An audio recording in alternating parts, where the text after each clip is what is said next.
തങ്കച്ചേട്ടൻ അതായത് വിതുര എന്ന് പറയുന്ന ആ നാട്ടിൽ നിന്ന് ഇങ്ങനെ വിലസി ഇങ്ങനെ ഇവിടം വരെ എത്തിയല്ലോ.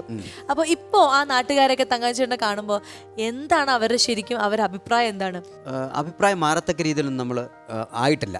ഞാൻ എല്ലാവരുടെ ആ പഴയ രീതിയിൽ തന്നെയാണ് അവരുടെ എല്ലാം പഴയ ഇപ്പൊ തന്നെ. അച്ഛന്റെ അമ്മയുടെ സൂപ്പർ സ്റ്റാർ ആണ് എന്നാണല്ലോ കേട്ടിരിക്കണേ. അവര് തന്നെ പറയോ? അമ്മ ഇല്ല, അമ്മ ഡിസംബറിൽ മരിക്കുന്നു. അപ്പച്ചനുണ്ട്. ശരിക്കും പറഞ്ഞാൽ കറക്റ്റാണ്. അമ്മയുടെ സൂപ്പർ സ്റ്റാർ, അപ്പച്ചൻ്റെ സൂപ്പർ സ്റ്റാർ ഞാൻ തന്നെയാണ്. അല്ലാതെ അവർ വേറെ പരിപാടിയൊന്നും കാണില്ല. അത് തന്നെ ഒരു ഭാഗ്യം. കാരണം നമ്മൾ ജീവിതത്തിൽ ഒരു കുഞ്ഞു നേട്ടം വന്നതിന് ശേഷം, അത് കണ്ടതിന് ശേഷമാണ് അമ്മ പോയത് കൊണ്ടുള്ളൊരു സന്തോഷവും അമ്മ പോയത് കൊണ്ടുള്ള ദുഃഖവും. അതെ, നമുക്ക് ആ വീട്ടിലേക്ക് ഒരു പുതിയ അതിഥിയെ കൊണ്ടുവരണ്ടേ? ഒരു കല്യാണമൊക്കെ കഴിക്കണ്ടേ? വേണ്ടേ? എന്താണ് സങ്കല്പം? എന്താണ് വിവാഹ സങ്കല്പം? വിവാഹ സങ്കല്പവും പെൺകുട്ടിയെ കുറിച്ചുള്ള സങ്കല്പം എന്താണ്? പറഞ്ഞാ കേക്കണം, വാക്കും പരിധി ഉണ്ടാവണം. ഏകദേശം ശ്രീവിദ്യയെ പോലെ. ആര് പറഞ്ഞാ കേക്കണം? പെൺകൊച്ച് പറഞ്ഞാ ചേട്ടൻ കേക്കണം.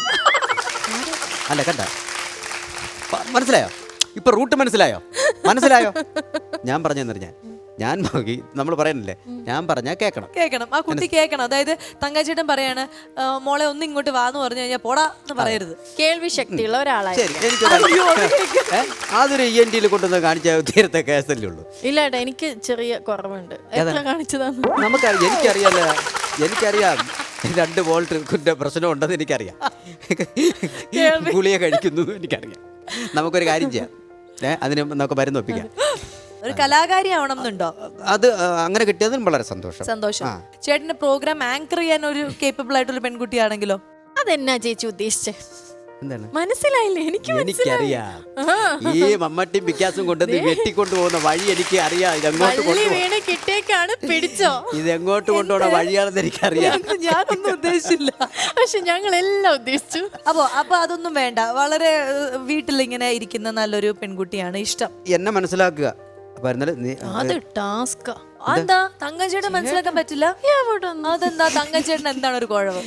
ശരി, ശ്രീവിദ്യ പറയൂ, തങ്കച്ചൻ ചേട്ടനിലെ ഇഷ്ടപ്പെട്ട ക്വാളിറ്റി എന്താണ്? തങ്കച്ചൻ ചേട്ടൻ അസലായിട്ട് പാടും. പിന്നെ ഇത് നല്ലതാ പറയണ്ട, പോസിറ്റീവ് ആണ് പറയണ്ട. പിന്നെ നമ്മളിപ്പോ ഭക്ഷണം കഴിക്കുകയാണെങ്കിൽ കുറെ ഫുഡൊക്കെ മീനിന്റെ കണക്ക് ഞാൻ പിന്നെ പറയാം, ഷോ കഴിഞ്ഞിട്ട്. നന്നായിട്ട് നമുക്ക് കൊണ്ടുവന്ന ഭക്ഷണമൊക്കെ നമുക്ക് ഷെയർ ചെയ്ത് എല്ലാവരും കഴിക്കേണ്ട. ഭക്ഷണം കഴിക്കുമ്പോ തങ്കച്ചേട്ടന്റെ കൂടെ ഇരുന്ന് കഴിക്കാൻ അടിപൊളിയാ. പിന്നെ അത്രേ ഉള്ളൂ. അത്രേ ഉള്ളൂ ചേട്ടാ. നോക്ക്, കല്ല് വെച്ച നോണ, അത് ഒരിക്കലും വിശ്വസിക്കാൻ പറ്റാത്ത നോണ. എന്റെ അടുത്ത് ഇന്നേ വരെ ആഹാരം കഴിച്ചിട്ടില്ല. രാവിലെ മെസ്സിൽ ഭക്ഷണം കഴിക്കണേ ദൈവമേ, എന്റെ അടുത്ത് ഇന്നേ വരെ ആഹാരം കഴിച്ചിട്ടില്ലേ? കഞ്ഞി പോലും എടുത്തിട്ട് എന്റെ അടുത്ത് വന്നൊന്നും കുടിച്ചിട്ടില്ല. അവളാണ് ഇവിടെ പറയുന്നത് 12 ക്യാമറ നമ്മൾ എന്തോരം ദിവസം കുഴച്ച് കഴിച്ചിട്ടില്ല. എന്താണെങ്കിലും കഴിച്ച ഇഡലി മറക്കരുത് ഏട്ടാ. എന്നെ മറന്നത് പോട്ടെ, സാരില്ല. ഇഡലി മറക്കരുത്. ആ സാമ്പാർ അപ്പോഴാ ആലോചനയും പോയി. അതും പോവും. നിനക്ക് മനസ്സിലായില്ലേ? ഇപ്പൊ നീ പറഞ്ഞെന്നറിയാ, നീ ഒരു കുടുംബമാണ് കലക്കിയിട്ടിരിക്കുന്നത്. നീ ഒരു കുടുംബം ഇപ്പൊ കലക്കിയിട്ടിരിക്കുക. ഏത് കുടുംബം?